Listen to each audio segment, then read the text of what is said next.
नमस्कार, आप देख रहे हैं नेक्स्ट नई आवाज में हूं आपके साथ सिराज। उत्तराखंड की ढही हुई सुरंग के अंदर 17 दिनों से फंसे हुए सभी मजदूरों को बाहर निकाल लिया गया और देश में खुशी का माहौल है। लेकिन क्या इस बात पर अब भी गौर करना होगा कि सुरंग ढहने की वजह आखिर क्या थी? बचाव कार्य में इतना समय क्यों लगा? हालांकि केंद्रीय मंत्री नितिन गडकरी ने इस प्रोजेक्ट का ऑडिट कराने की बात कही, लेकिन इस ऑडिट में क्या-क्या कवर होगा यह कोई नहीं जानता, क्योंकि सरकार ने अभी पूरी तरीके से जो रूपरेखा है उसको स्पष्ट नहीं किया है। मंगलवार की शाम को सभी 41 श्रमिकों को 17 दिन बाद ही बाहर निकाला जा सका, जिसमें कई एजेंसियां ड्रिलिंग मशीनें को झोंक दिया गया और अतः में जो देसी तकनीक है वही काम आई गई। बता दें कि भारत में प्रतिबंध रेड हॉल माइनर्स के इस काम को लेकर दिखाया और बता दें कि कोयला खदान में इस तरह की खुदाई पर भारत में बैन है, लेकिन अंत में वही काम आई। उत्तरकाशी से लगभग 30 किलोमीटर स्थित सिलक्यारा सुरंग केंद्र सरकार की चारधाम ऑल वेदर रोड परियोजना का अभिन्न हिस्सा है,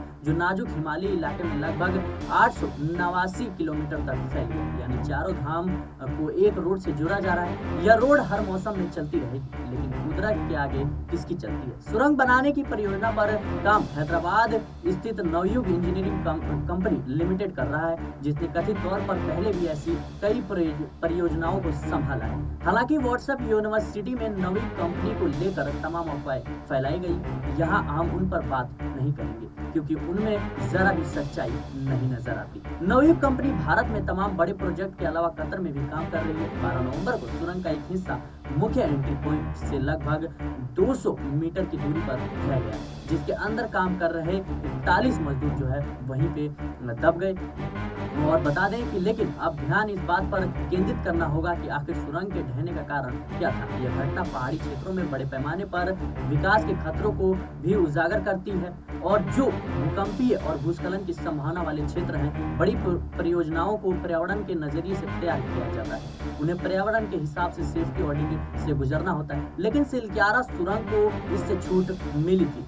इसे 100 किलोमीटर के छोटे खंडों में बांटा गया है। इसलिए सुप्रीम कोर्ट ने साल 2019 में एक विशेष पैनल से जोखिम काम करने वाले विकल्प सुझाने को कहा था। सवाल यह है कि कितना भी छोटा प्रोजेक्ट हो, क्या आप पर्यावरण को नजरअंदाज कर सकते हैं और क्या आप जोखिम ले सकते हैं? अब कहा जा रहा है कि इस संबंध में भी बनी समिति ने कई समस्याओं की पहचान की थी। इसके सदस्यों ने चेतावनी दी थी कि मिट्टी की प्रकृति, जिसमें कुछ हद तक दबी कुचली चट्टानें और चूना पत्थर शामिल है, उत्तराखंड में भूस्खलन और अचानक बाढ़ के मौजूदा खतरे को बढ़ा देगी। लेकिन ये बातें अब क्यों हो रही हैं जब कमेटी ने अपनी रिपोर्ट में सारी बातें साफ कर दी थी? तो प्रोजेक्ट भी आगे क्यों बढ़ाया गया? सरकार अब कह रही है कि भारतीय राष्ट्रीय राजमार्ग प्राधिकरण यानी NHAI पूरे तरीके से भारत में वर्तमान में निर्माणाधीन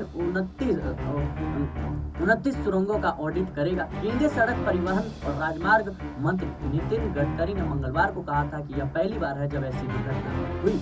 इस बार घटना को जो है हमने बहुत कुछ सीखा है इस घटना से। इस सुरंग का सुरक्षा ऑडिट करने जा रहे हैं और यह भी अध्ययन करेंगे कि हम कैसे बेहतर तकनीक का उपयोग कर सकते हैं। हिमालयी क्षेत्र बहुत नाजुक है और वहाँ काम करना बहुत कठिन है, लेकिन हमें सावधानी बरतनी होगी। जिस तरीके से अब 12 तारीख यानी 12 नवंबर के दिन, दीपावली वाले दिन, जब हमारे मजदूर फंसे थे, उसके बाद 17 दिनों बाद उनको काफी ज्यादा मुशक्कत के बाद निकाल लिया गया, लेकिन अब तमाम तरह के सवालात उठते नजर आते हैं। आप क्या सोचते हैं? हमें कमेंट बॉक्स में जरूर बताएं। देश और दुनिया की तमाम खबरों के लिए बने रहें नेक्स्ट नई आवाज के साथ।